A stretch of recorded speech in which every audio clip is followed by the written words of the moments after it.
Hello. I'm going to give you a very quick video today. I'm going to tell you a bit about some of the things that I've bought in the past and if I would buy them again. It's a little bit windy, so I'm hoping the microphone isn't picking up on that wind too much. So two of the things that I want to mention that I spent decent money on are the Trocott snap shades and the weather shields. So it was quite a while ago that I got them, and I thought I'd give you an update on how they're going, whether I think they're worth the money, and if I would buy them again. So let's start with the snap shades. So up here you can see, here's the tag. That's how I get them in and out, and you can see that's the edge of the frame there, okay? Now, I had a bit of trouble from the beginning with this shade that goes at the back. It didn't quite fit properly. I don't know if you can see back here, there's a gap because it's slightly too, oh, the lighting there goes weird. It's slightly too wide at this this top section. So it ends up having, I don't know if you can see it quite from there, here there's like a little bit of a ripple in the fabric, in the mesh fabric that's on it. So that is the only trouble I've had with it. Now I spoke to customer support at Snap Shades, and they said they'd get onto it and see what the people who make them, who are in Russia, can do about it. And they're custom made to each car. So if the template they have for a car is wrong, I guess what they have to do is remake a template, which could be the reason for it taking so long. I've contacted them a couple of times since then and said, how's it going? And they said, yeah, sorry, it's taken a while. We'll let you know. We're still waiting to hear back. So that is the only issue I've had. Despite that, though, I would still buy those again because every part of it has been really good. Now, along here, you can see under my cover there, that's one of the snap shades that stays in that little port window section. Those stay in all the time.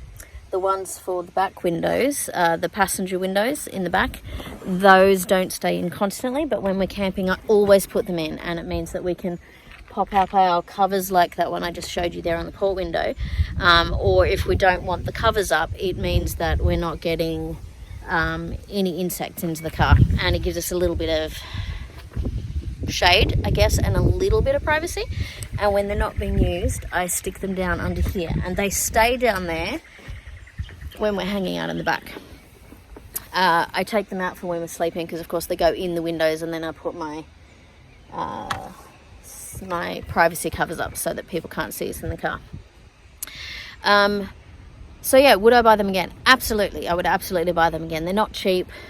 As I said, they're custom made for each car, and that does mean they're quite expensive, but these are sort of like the top quality ones. They hold their shape. You can actually keep the back window ones in while you're driving. As I said, I don't. Alexa starts to feel a little bit car sick when she has that slightly limited visibility, so we do everything we can to sort of stop that from happening. And that means taking those out while we drive, which is fine. That's not a big deal. They're really easy to get in and out with the magnetic things. So yeah, I would absolutely buy those again. They've been super useful.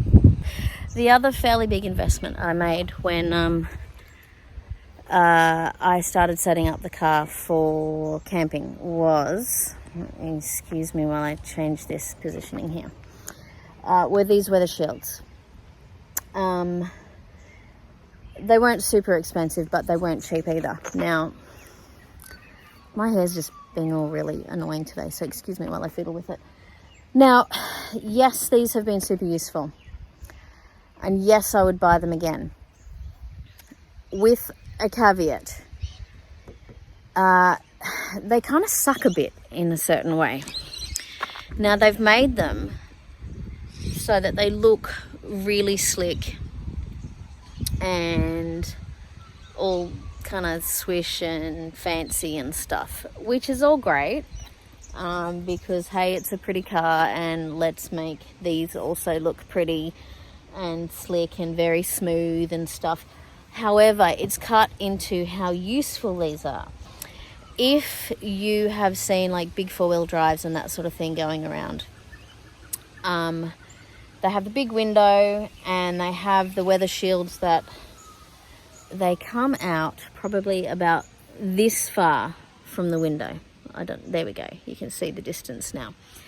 And that means that when the window is a little bit shut, I will demonstrate for you. All right. Oh, the wind again. So when the window is shut to the level of the weather shield, I'm not sure how well you can see in there, but that's the top of the window, okay? So it's almost level with the top of the weather shield. With these ones, because they don't come out very far, there is about this much space here, the width of 2 of my fingers, between the edge of the window and the edge of the weather shield. So it doesn't allow for heaps of air to come in. Those bigger, bulkier ones that go on four-wheel drives and stuff, they allow a lot more space for airflow. And the reason I got these is so that I can have the window partway down to allow airflow while protecting it from the weather. So if the rain is coming down, there would be quite a distance between here and here, between the window and the inside of the weather shield, to stop rain coming in. And still to allow airflow. But because these are so sleek and sexy looking and stuff, they've made them very close fitting to the car. I understand why they did that for looks, but it means that they're not as functional as they could be. The other thing as well is that the window, the weather shield doesn't follow the shape of the window when it's open. So you can see down this end, there's a big gap. As it comes up here, it goes level with the top of the window, but then towards the front, there's this massive gap. And no, it's not huge, but if the weather is coming at an angle, like raining this way, water does drip in here. And if it's dripping off the edge of the weather shield and I have the window down a touch more, it can actually drip in there. So that really sucks. Now I'll show you the back one as well.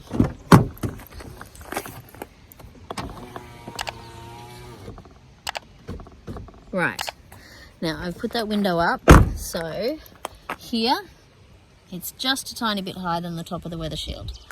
As we go down, you can see again, there's quite this gap here. I can fit my entire hand through there. It's the distance from here to here. It's really narrow. And if, like, even just the rain is falling downwards, it can drip off the top of there and go into the car.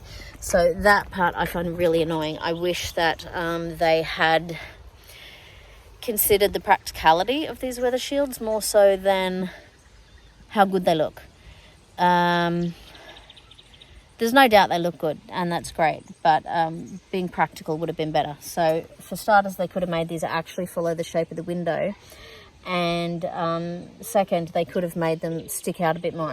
And also at the front here, on the ones that go on big four-wheel drives and stuff, they come right down over the front of the window, so even if you were driving and the rain was sort of driving this direction, and there's a big gap at the front here, you're still not going to get any rain in that space.